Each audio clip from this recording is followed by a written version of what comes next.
Hello, everyone, and welcome back to the 5th episode of the HappyBitch podcast.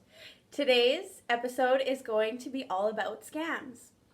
And please don't judge me on how many times I have been scammed, but I'm hoping that you guys can all learn from the scams and the bullshit that I have been through. Firstly, I'm going to tell you guys about a horrible story, about a horrible experience that I had at McDonald's. So recently I learned that I love McDonald's. I just want to say that. This is no shade on McDonald's. You'll understand later.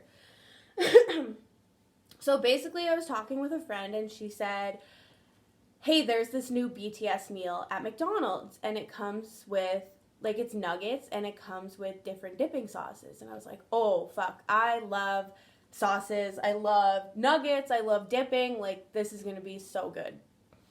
So, also, I've been trying to lose weight lately, so I'm trying to eat more healthy. And I was like, after work one day, I was like, you know what? I deserve McDonald's. So, I went to McDonald's, and it's 1:30 in the afternoon. All of a sudden, the drive-thru is closed. And I'm like, oh, what the hell?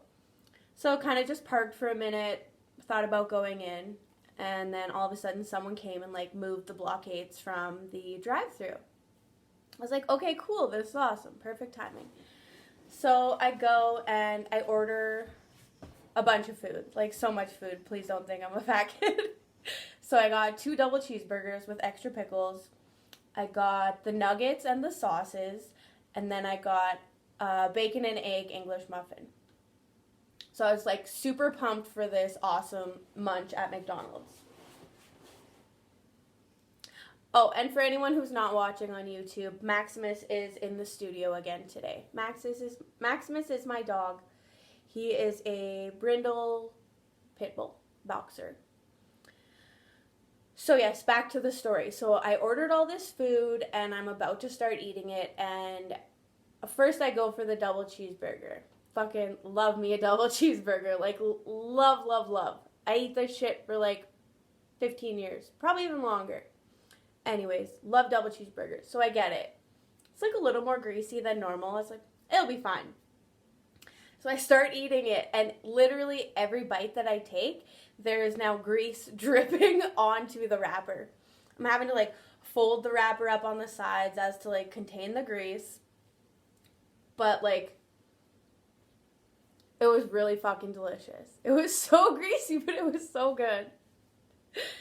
I mean, it would probably be because I hadn't had, anything really greasy in a while, but it was fucking bomb. Anyways, that's where the story stops being good. So, nextly, I go to the nuggets, and I was like, okay, let's try the sweet chili heat sauce. So I go to try the sauce, and, the wrapper's already ripped open, a little cut in the top, and I was like, fuck, I can't eat that. You never know how long it's been open, whatever, contamination. So then I go to the other sauce, the Cajun sauce. And I love spicy things, but to me, it just tasted like weird seafood sauce. So again, not really the hugest fan of it. So luckily, I got a backup McChicken sauce. And all this shit is so unhealthy, but it was so good.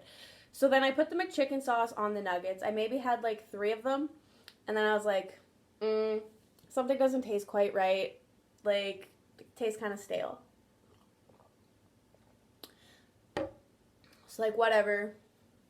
Was done with that box. But then as I looked in the box, there was a fucking hair in with the other, 6 nuggets or whatever that was left. So I was like, okay, fuck that.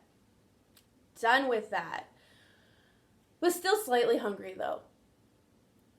So I tried to eat the bacon egg English muffin. And when I opened it, the cheese was all melted down the side. And I was just like, shit. It looked like they had microwaved it. So I was like, I'll give it the benefit of the doubt. Try and take it. So I have a few bites, and it tastes like shit. The fucking bacon is, rock hard. I was chewing, and I, had to pull the bacon out of my mouth because it felt like it wasn't food. It was so hard that I couldn't chew it. So I just fucking tossed the rest of that sandwich. Basically, Oh, and then for the last double cheeseburger I had left, I just took it home and I like gave it to my dogs. They loved it.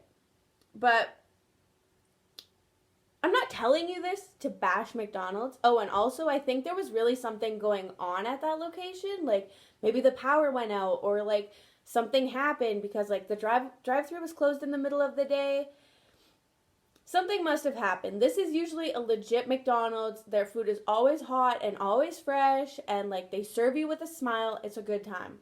This is not to bash McDonald's. This is just to say I shouldn't have gone to McDonald's that day. I shouldn't have broken my diet, and this was my punishment for doing that. I didn't call and complain. I didn't be a bitch this time. Was definitely not a Karen. So, yeah, that's the end of that story. If anyone does try the BTS sweet chili heat sauce, can you please let me know if it's good? I'll probably eventually try it again. So, let's get to, like, the good shit of this episode today. Scams. We are going to start off with probably the first time I was ever scammed that I was aware of or that I can remember. I saw an ad online and it was like, or may have been a text. Either way, it was like, do you want to be a secret shopper? Do you want to do a few errands a week and make like $300 to $400 a week? And I was like, oh my God, that's like $1,200 to $1,600 a month. That's fucking awesome. So they sent me a few emails and they're like, hey, like go to this location and buy something and then fill out this survey. So I did that or whatever. And then they're like, okay, now we're going to send you a check and we want you to go to your bank and cash it. And then you're going to take some of that money out. You're going to keep, I think, $100 of it as your payment. And then you're going to go to like a money mart or something like that to transfer money to someone else. I was like, okay. And then they said that you would have to report on your experience. Were you treated well? Customer service, all these different things. So I was like, okay, cool. Waited for the check in the mail. It came in. Went to my bank, deposited into my bank account, and then I was going to pull some money out. But what I didn't realize is that the bank put a hold on it because they didn't recognize the check. So I just like waited for the check to clear, and then all of a sudden, the check bounced. And I got a call from my bank, and they're like, hey, what's going on? Why did this check bounce? And they're like, this is like fraud. Like, what's happening? And I'm like, oh my God, I'm so sorry. Like, I thought I was just, like, doing a job. I didn't know that this was all a scam. And, like, if I would have pulled that money out, like, let's say I pulled money out of my own account and thinking that the check would just go in afterwards, I would have been out, like, $1,200 that I would have transferred over to someone else. So, like, this entire thing was a scam. There is no secret shopper. Like, there may be secret shoppers in the world, but this specific one was definitely a scam.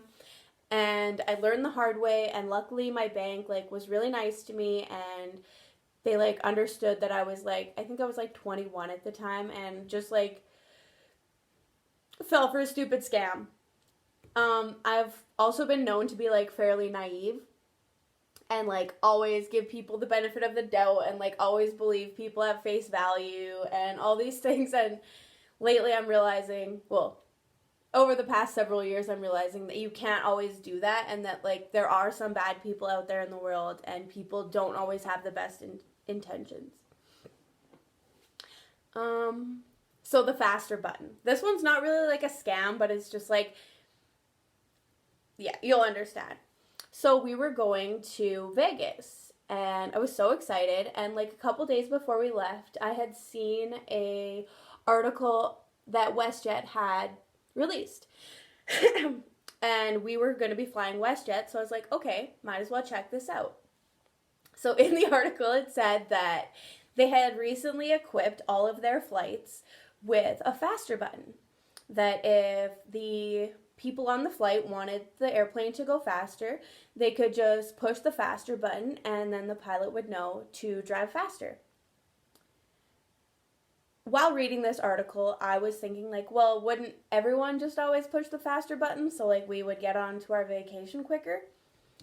But didn't really think anything of it. And when I got onto the WestJet flight with all of my friends and my fiance, I was looking around and I'm like, where's the faster button, you guys? And they all started laughing. And I was like, why are you guys laughing? Like, I just read this article and it said that WestJet was going to put a faster button in all of their flights. And they're like, well, that was a scam. Like, that was a fake article. I can't believe you fell for it.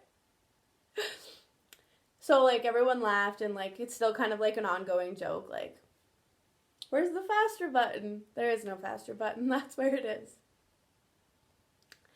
The next one. This was also on a trip.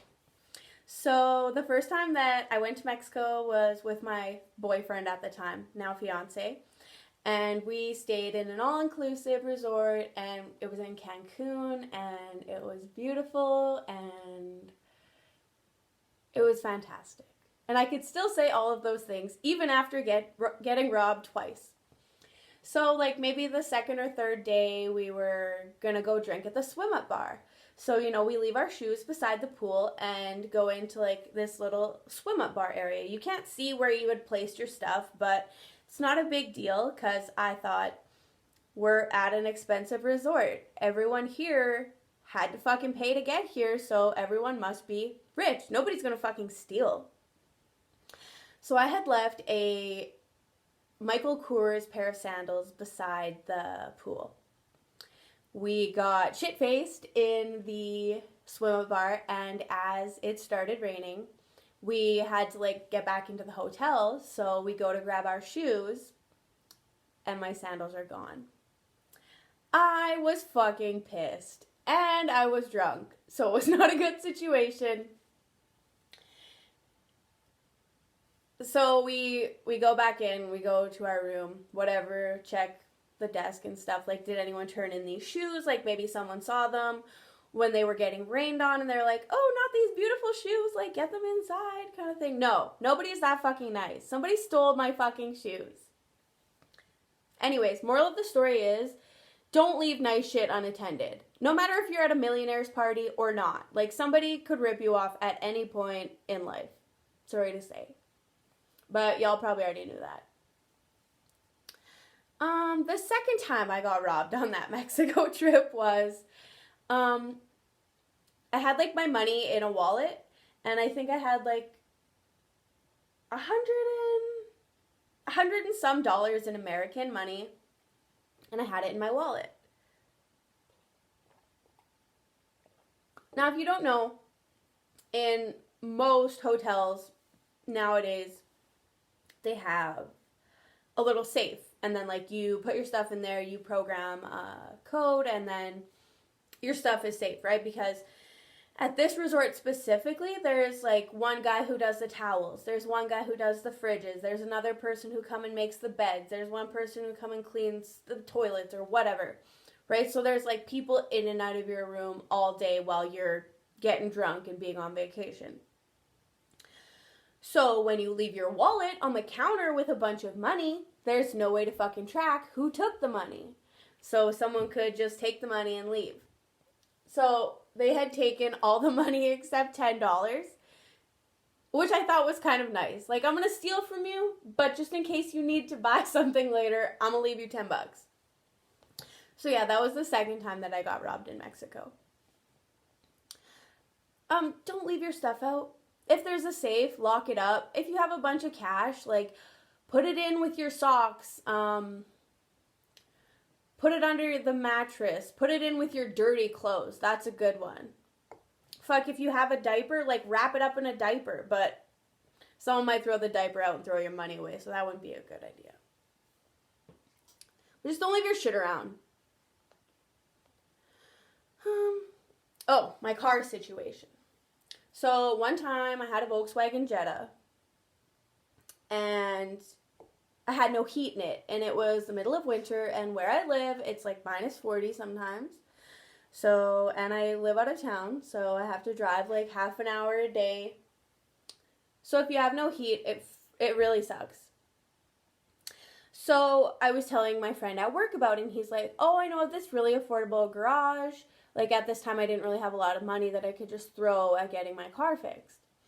She's like, I know this garage, let's go there. So we went there, and these people were like, your car's an import, so we usually only work on, like, Fords and that kind of stuff. So we're going to send you to another guy that we know in the city. So I was like, okay, cool. Go there. And I really should have figured out that something was off.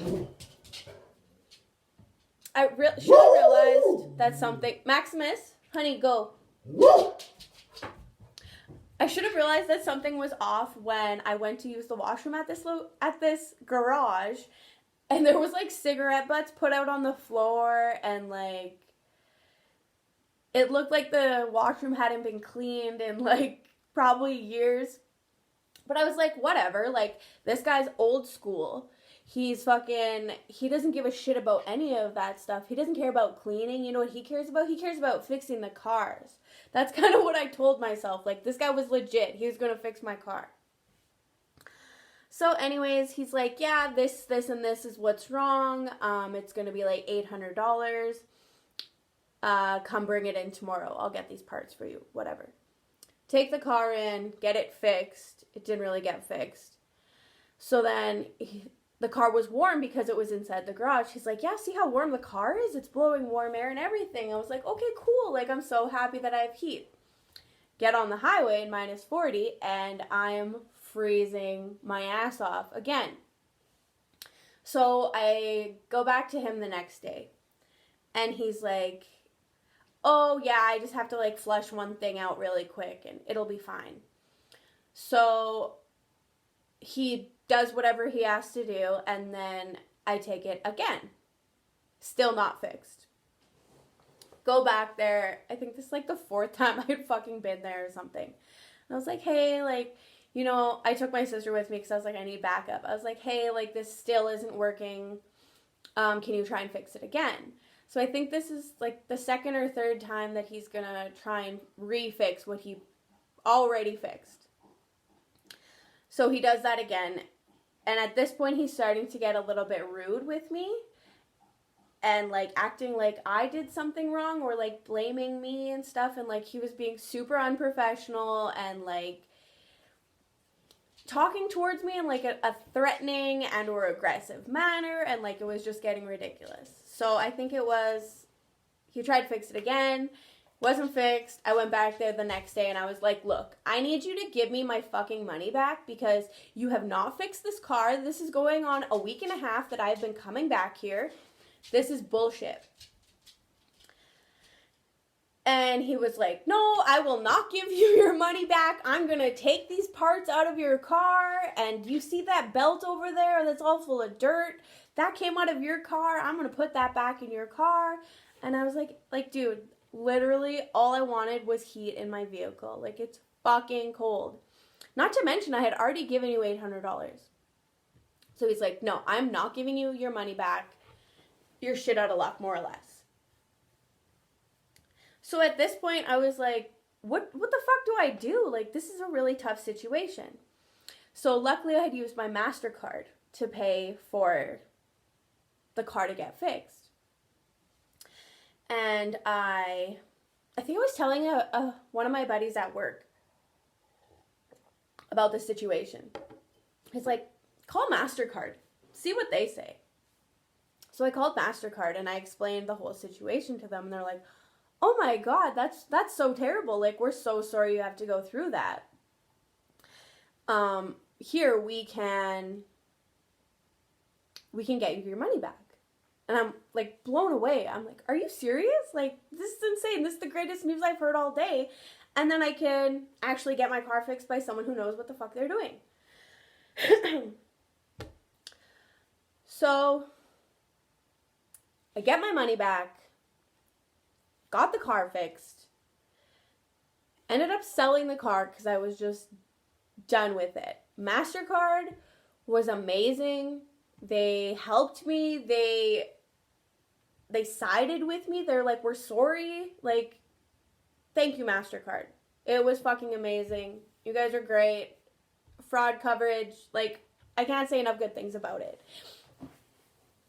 Always use your Visa and always use your MasterCard, because if something does happen where you get ripped off, they help you, they cover you, they figure it out, and they make it right.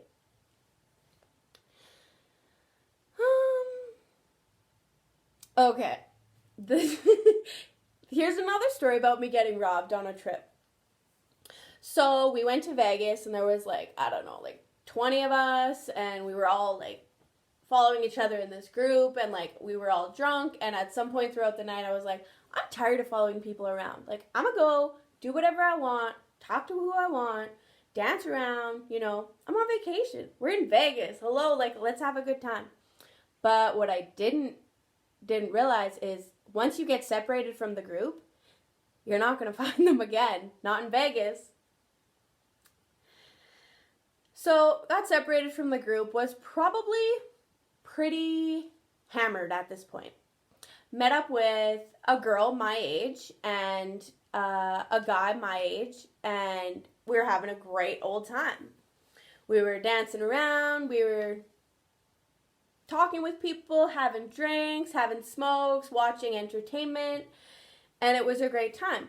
So at one point, I'm dancing around, and like my purse is kind of swinging from side to side. And the one guy, who was like super nice and like reminded me of one of my best friends from back home, so I kind of like let my guard down and treated him like he was one of my besties. And he was like, oh, hey girl, like, do you want me to hold on, I'll back up for a second. At one point they said, hey, can I add my number in your phone? So I passed them my phone.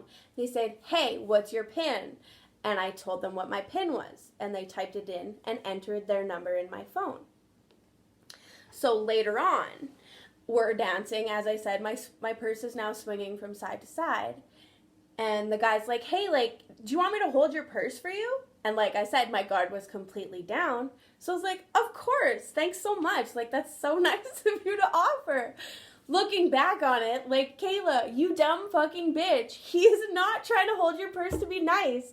He's gonna rob you fucking blind. Anyways, so at some point, we all go into the washroom.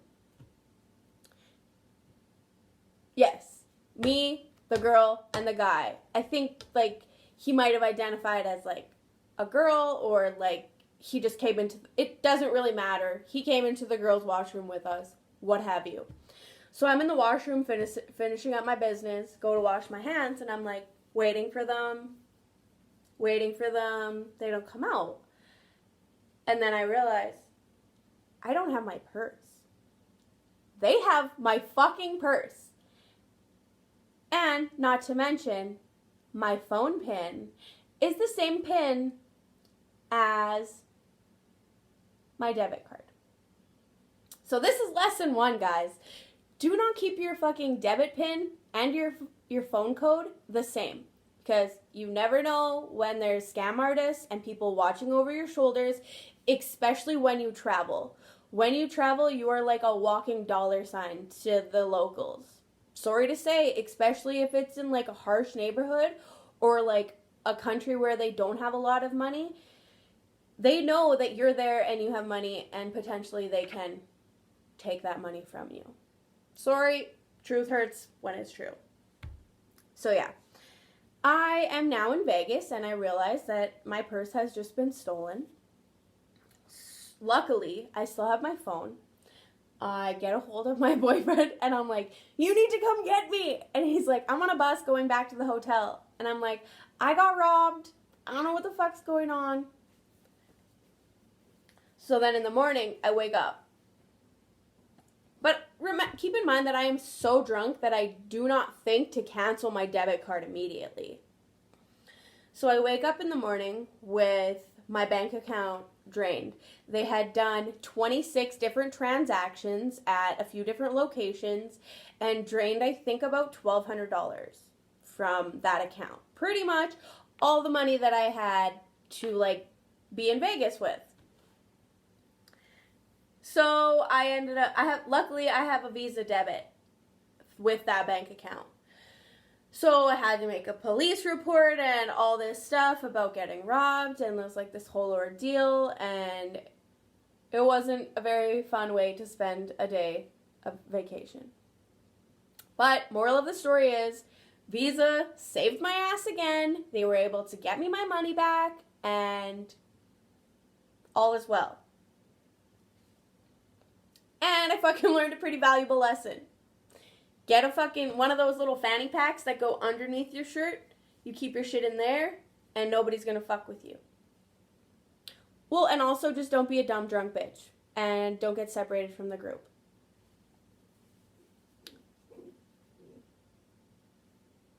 Oh, my final scam story, and here's where I got a little bit smarter at the end. So, Maximus, my dog, I think he's beautiful. Everyone else says he's really good looking. And Bella is my other dog. Everyone says she's super beautiful, and like I take so many pictures of them. And I was like, you know what? There's so many other dogs that have like Instagrams. Like, why wouldn't my dogs have their own Instagram?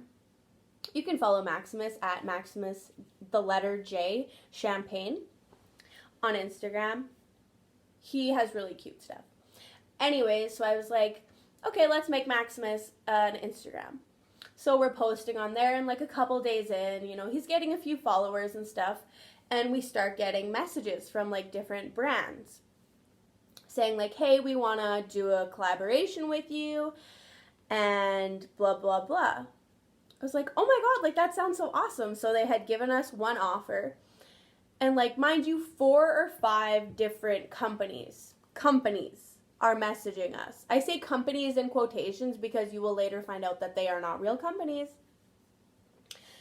So I'm like, well, Maximus doesn't have that many followers. Why are they trying to work with him? But I'm like, no, they see that Maximus has only been on this site for 4 or 5 days. They know Maximus is a rising star. Like, they know he's going to get lots of followers, and that's why they're trying to jump on this bandwagon sooner than later, so they can be like the first company to be branded with Maximus, right? Like, in my mind, Maximus is the holy grail. So yeah, I was really interested. So they had given us one offer, and then they gave us a better offer the following week. And I was like, okay, like, this is going to be cool. I had all my information typed in, and I was just putting my credit card in because the offer was, you buy something and post pictures with us, we'll pay you $20 a month. $20 a photo, all these different things, right? So I was like really excited about this. And then as I was about to press submit order, I had this weird feeling in my stomach, and I was like, something doesn't feel right here. And I asked JC, my fiance, if he could quickly just do a little Google search of the specific company that was reaching out to us. And he realized that there was nothing on this company. We couldn't find anything on this company except one guy saying that he got ripped off by them. I dug a little bit deeper and realized that this was not a real company. This was definitely a scam company. And then I also looked up Instagram collab scams, and you would not believe how many scams there are. Instagram obviously has nothing to do with this. This is just people posing as companies on Instagram. Just be careful. And usually if someone's trying to collab with you, they're going to send you free shit, not just try and make you buy shit from them first. Second rule of thumb with scams is if something seems too good to be true, it probably is. Question everything. Talk to people about things. If you're not sure, don't jump into it. That's pretty much all I have for today. Don't judge me on how many times I've fallen for scams. Please learn from my mistakes and let me know if you've ever been scammed, because I find this shit super interesting, because we believe what we want to, and we need to learn to not do that. So be happy. Don't be a bitch. I love you guys. Have a great day. Bye.